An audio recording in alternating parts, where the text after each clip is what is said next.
lendemain de l'indépendance de la République de Guinée, la Fédération de Russie a été l'un des tout premiers pays à soutenir le pays, la Guinée. Et cette coopération a continué dans plusieurs domaines. Aujourd'hui, nous sommes à Moscou pour la célébration de cette fête de la musique militaire, ce qui dénote que les rapports ont résisté au temps et aux intempéries. Et dans plusieurs domaines, il y a la coopération entre les deux pays. Donc, à ce niveau, ce 16e festival de musique militaire vient renforcer encore cet élan de solidarité, cet élan de coopération parfaite entre Moscou et Conakry.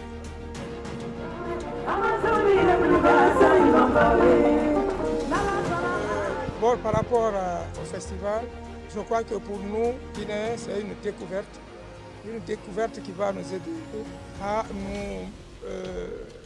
nous faire avancer dans ce domaine-là aussi, parce que là, c'est un festival qui est dédié à la musique militaire. Donc cette découverte va nous permettre de faire des créations par rapport à cette démarche artistique. Par rapport aux Amazones, je crois que c'est un groupe mythique de la République de Guinée. Et depuis, les prestations qui se passent ici se passent de commentaires. Le niveau est très élevé et c'est une belle représentation du pays à ce festival. Parce qu'on est en train de donner une autre vision, une autre couleur à ce festival qui est généralement un festival de Numba. Mais nous, on a apporté ce côté patrimoine à ce festival et cette démarche, à mon avis, est salutaire et extraordinaire. C'est d'abord la reconnaissance internationale. Aujourd'hui, depuis qu'on est là, on fait des interviews au niveau des télévisions, on joue dans les parcs et ça fait la promotion du pays et ça porte la Guinée sur le plan international. Donc cette dimension est à prendre en compte et c'est pourquoi la sortie de nos groupes représente vraiment le meilleur branding pour le pays. Ces artistes portent le pays et portent le message du pays.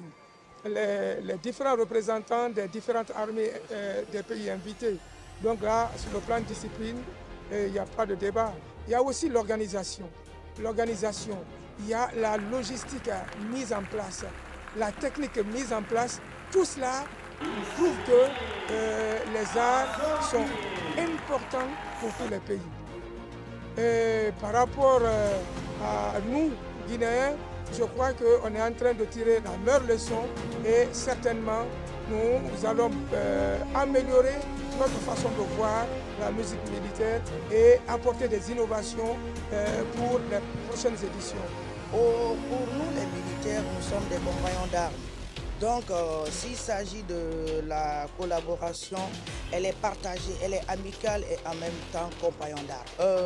La Guinée se retourne dans le concert qu'on a connu. Du jour d'aujourd'hui, la culture peut porter le flambeau partout où nous y serons. Mes impressions sur la prestation des Amazones de Guinée en Fédération de Russie et surtout à Moscou, encore de plus sur la place, sont vraiment très excellentes. Et je félicite les autorités guinéennes qui ont bien voulu envoyer les Amazones de Guinée à Moscou afin de renforcer les relations entre les deux pays, la Fédération de Russie et la République de Guinée. C'est une opportunité pour nous, disons même c'est des rares occasions, depuis des dizaines d'années, tels événements ici à Moscou, avec la participation des artistes, des militaires. Cela fait partie de la volonté du CNRD, à sa tête du président de la transition à l'école d'armée. La Russie et la Guinée entretiennent des relations depuis l'accession de notre pays à l'indépendance. Et nous voyons aujourd'hui que ces relations sont en train de se renforcer, de se hisser à un nouveau niveau. Et nous pouvons que nous président réjouis. C'est vraiment de la joie voir des femmes faire un métier au même pied d'égalité ou plus que les hommes. C'est ce qui est vraiment un défi pour les Amazones. Parmi tous les pays invités à ce festival, il n'y a que l'orchestre guinéen qui est composé uniquement que de personnel féminin. Et ça, c'est vraiment un honneur qu'il faut sauver. Et ça, on l'a vu hier avec la prestation de ces braves femmes qui se sont vraiment données pour honorer le tricolore guinéen. Et ça, nous continuerons sur la même lancée pour vendre l'image de notre pays, l'image de notre culture à travers le monde.